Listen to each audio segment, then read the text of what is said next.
November 26, 2025, Buddhadhamma, Chapter 6, 6.7, Value and Unique Attributes of Nibbāna. Nibbāna as attainable in this lifetime. Nibbāna as the highest goal of Buddhism can be realized by people in the present life when applying effort and are endowed with the necessary qualities. One need not wait until the next life. As revealed by the dual attributes of Nibbāna, santitiko, seen clearly by oneself, realized in this lifetime, and akaliko, not subject to time, timeless, immediate. Santitika means the same as Tita Dhammika. They mean the same. The Buddha Gautama offered ways of practice for realizing Nibbāna in this present life. As confirmed in this passage, I tell you this, let a wise person come to me who is sincere, honest, and straightforward, and I will instruct him. I will teach him the Dhamma.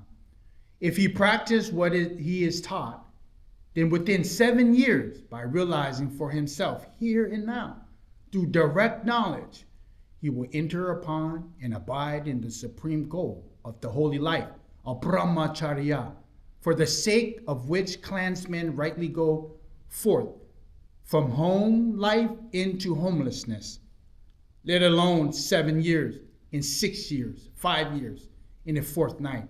In 7 days, he can achieve that goal. Nibbāna is attainable by all.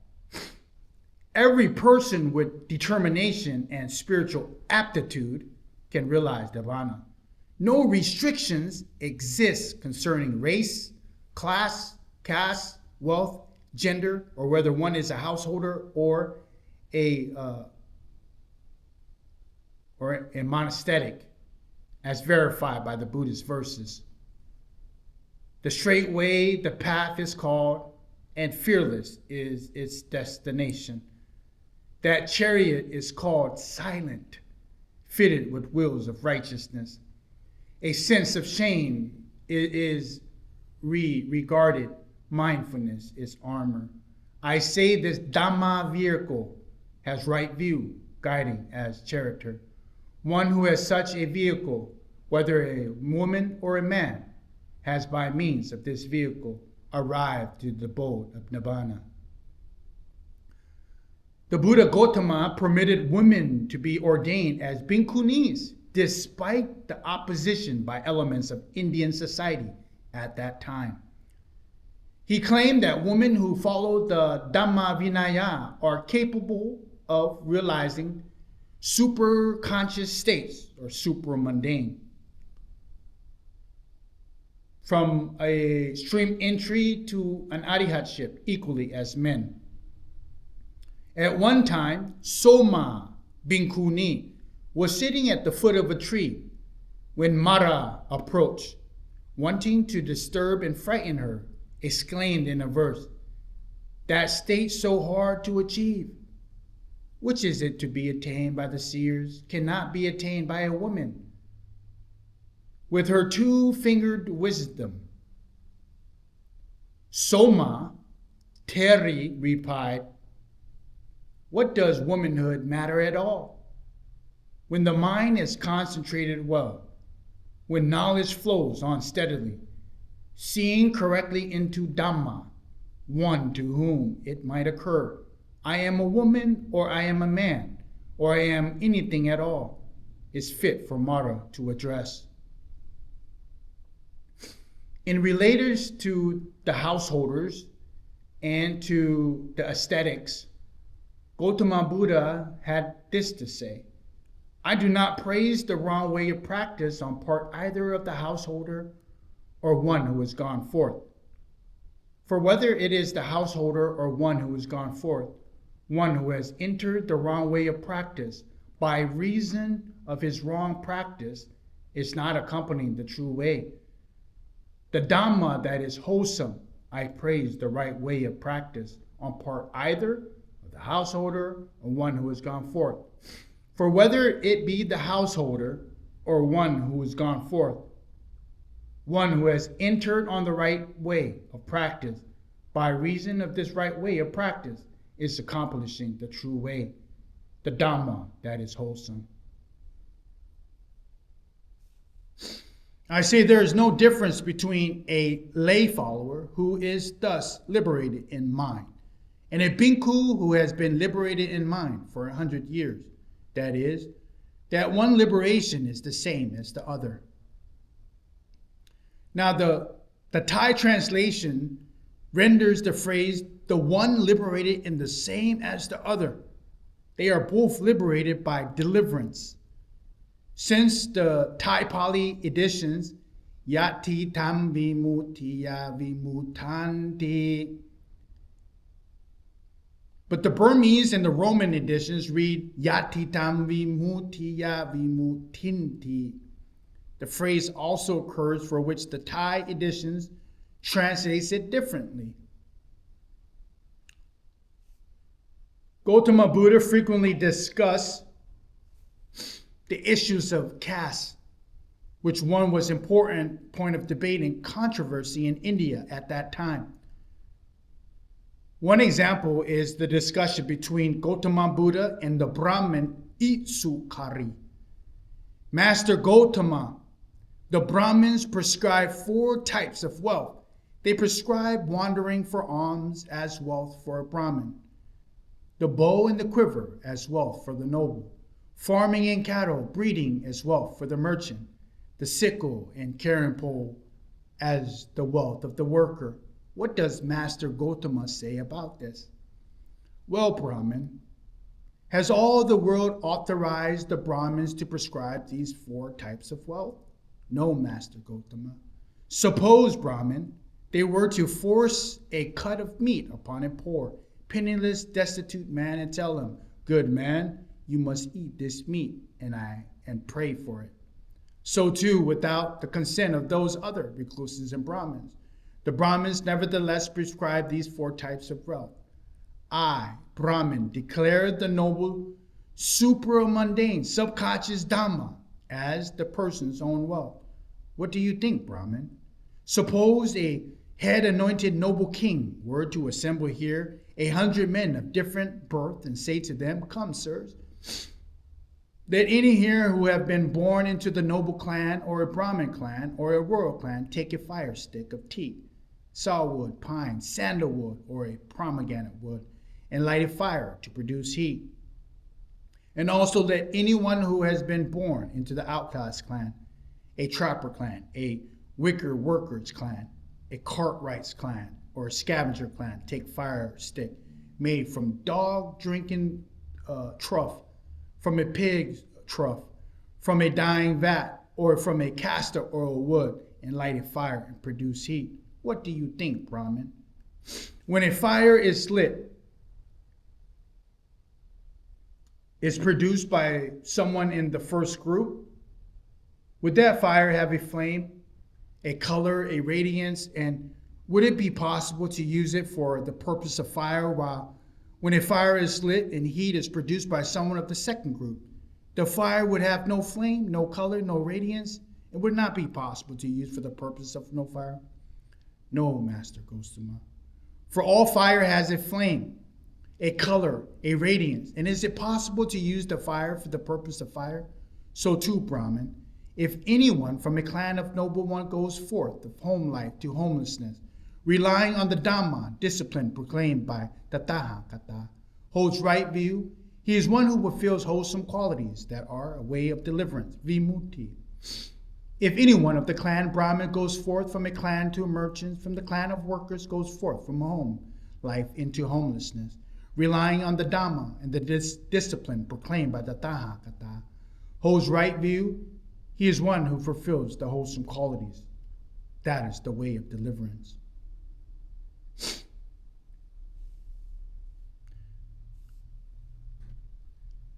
Nibbāna as the highest spiritual attainment.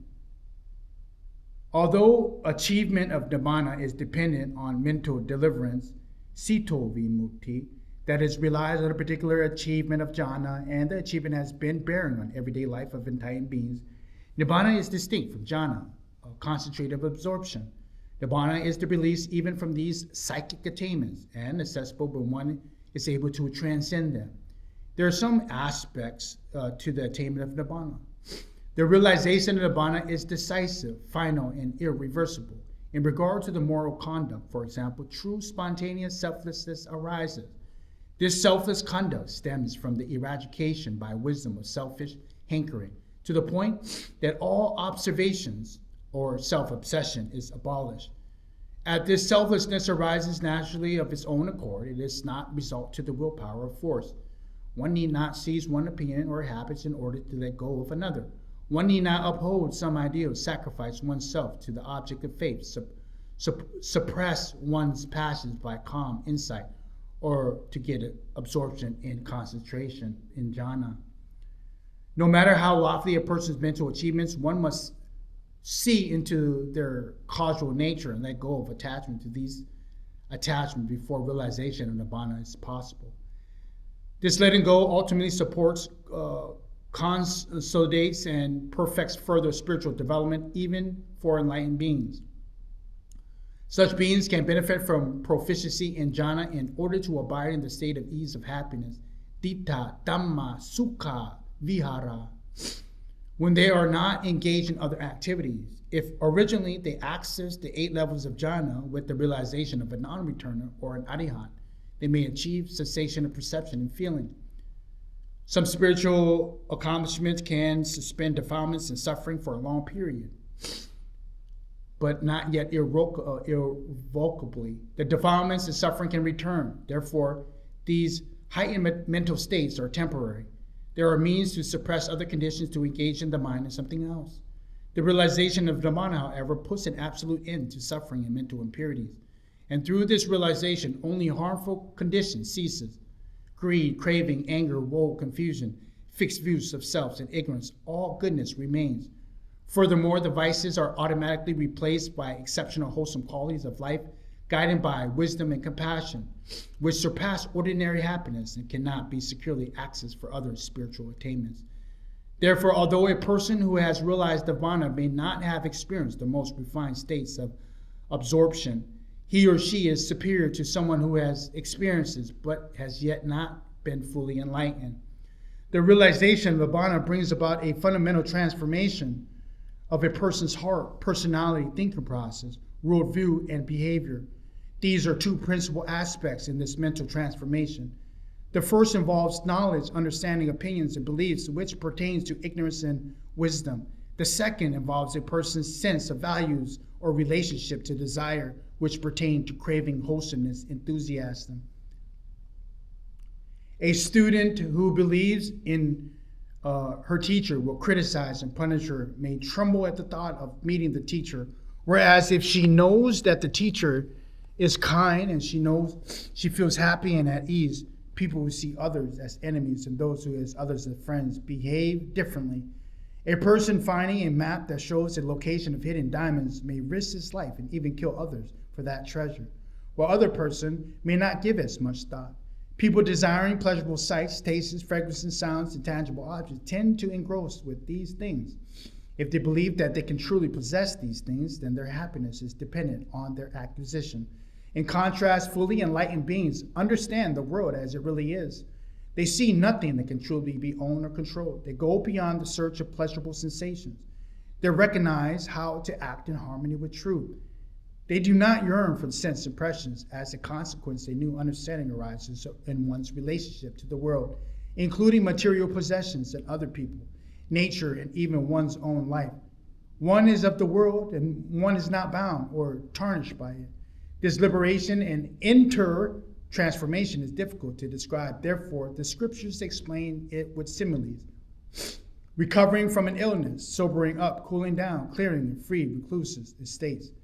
Many of these similes depict happiness of revealing of original attainment, inconvenience, confinement, and struggle. The release from these constraints of the state of freedom and safety in Nibbāna. Enlightened persons can move about as they please without worrying about self-protection. Some of the above similes can be used in other spiritual achievements. The difference lies in the fact that concentration absorption, for instance, provides only temporary results. In every time period, at least a small percentage of human beings will seek the meaning and the ultimate goal of life, beyond merely being born, searching for sense pleasures and dying. Sometimes material difficulties or struggle for survival will cease them to temporarily neglect or interrupt their search. But when the circumstances permit, and as long as doubt persists, people will concern themselves with these matters. Therefore, any creed or philosophy that merely answers the material comfort does not meet people's spiritual needs, incomplete and unstable to offer adequate satisfaction. To use Buddhist terminology, responding to mundane welfare, Nibbāna ditta dhammika kata alone is insufficient. One must also attain a spiritual welfare, sampariya kata, and supreme welfare, paramata. The teaching of Nibbāna and other spiritual attainment fulfill this requirement. Some psychic attainments, however, although surpassing mundane phenomenon, are still classified as subordinate. That is, one is encouraged to reach the final stage of Nibbāna, the supreme benefit and true perfection.